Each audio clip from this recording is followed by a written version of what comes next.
Lately, police-involved shootings have been circulating on the legacy media.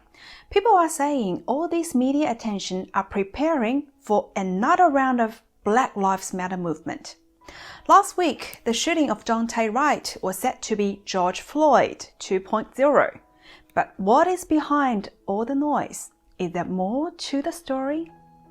Welcome to Beyond the News with Faye. I'm Faye. Today we'll start with the shooting of Daunte Wright and explore two factors you wouldn't know behind the scenes. This week, the incident of Daunte Wright started another round of protests against police brutality in the United States. The officer involved in the shooting, Kim Porter, has been resigned and charged with second-degree manslaughter. From the body cam footage released from the Brooklyn Center police station, before Kim drew the gun, she was yelling, "Taser, taser!" And she was in shock when she realized that she made a mistake, fired a single bullet. I just shot him. I just shot him. Former Police Chief Tim Gannon claimed the incident was an accidental discharge. This appears to me, from what I've viewed and the officer's reaction and distress immediately after, that this was an accidental discharge. Regardless of the actual fact of the case, the mainstream media outlets have already determined to make it into a racism show. You can clearly see that from the kind of questions these reporters are asking in the press conference. Why is it the police officers in the United States keep killing young black men and young black women far higher rate than they do white people? I don't have an answer to that question. Not only the media, other far-left organizations like Black Lives Matter also treated this case as a racism issue and keep perpetuating their white policemen hunting black people narrative. Now, some BLM protesters are showing frantic behavior.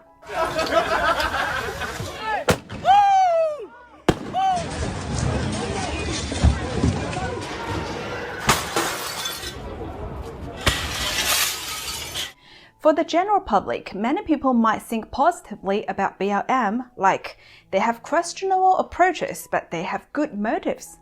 However, BLM as a movement has been hijacked by people with evil intention. They are extreme leftists and communists. On the surface, one of the reasons for taking Daunte Wright as George Floyd 2.0 was because that prosecution's case for Derek Chauvin is crumbling. Therefore, BLM activists need a new George Floyd to keep the narrative going. Let's take two examples from the trial of Derek Chauvin. Everyone remembers the famous line, "I can't breathe" from Floyd? From the media coverage, we assume that George Floyd was saying it because Chauvin's knee was on his neck. But from the police body cam footage, Floyd was shouting, "I can't breathe," long before he was on the ground. I can't breathe, officer. I can't breathe, officer. In addition, from another angle, Chauvin's knee wasn't even on Floyd's neck. Instead, it was on his shoulder blade. Even the prosecution's witness, the police chief of Minneapolis, had to agree with the defense. Do you agree that from the perspective of Officer King's body camera, it appears that Officer Chauvin's knee was more on Mr. Floyd's shoulder blade? Yes. All the evidence is slowly dismantling the lie about policemen are racist against black people. Therefore, groups like the Black Lives Matter need other excuses for the riots to be on the streets. If we dive deeper, communism has infiltrated the movement from the beginning. Let's start from the genesis. BLM was founded by three women, Alicia Garza, Patrisse Cullors, and Opa Tomati.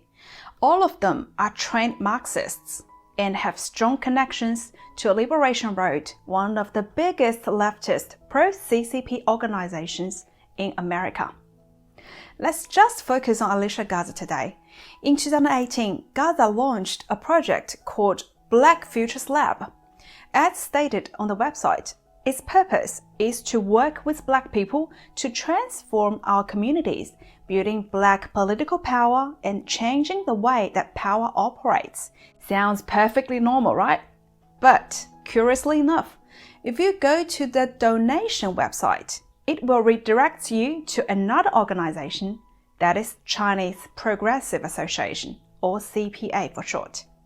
And it claims that Black Futures Lab is a fiscally sponsored project of the CPA. So, what is CPA? It was founded in 1972, is a leftist pro-People's Republic of China organization, worked with other pro-PRC groups within the United States and San Francisco Bay Area. In 1997, CPA Boston sponsored a Chinese flag-raising event organized by the Chinese consulate at Boston City Town Hall to celebrate the anniversary of the CCP's takeover of mainland China. As recent as 2020, Chinese government mouthpiece China Daily published articles praising CPA for their involvement in the George Floyd protests. However, the Black Future Labs was not the beginning of Gaza's working with the CPA. She has been working with them as early as 2012. Furthermore, Gaza is a close friend with CPA's former executive director, Alex Tom. They have known each other since the 1990s during their student activism years. My friend Alicia Garza. Alex Tom is also another key player.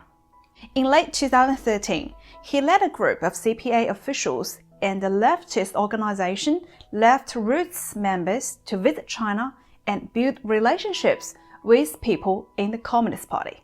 We started to be able to have access to coming into China. So we built relationships with people in the party, activists underground, and also NGOs. In a podcast, Tom boasted about their close ties with the Chinese embassy. We have a relationship with the Chinese embassy. Like, we actually have I've had to have various conversations with them about our positioning. A year after the BLM movement was started, Tom, along with other CPA members, founded another organization called Asians for Black Lives in support of Black Lives Matter.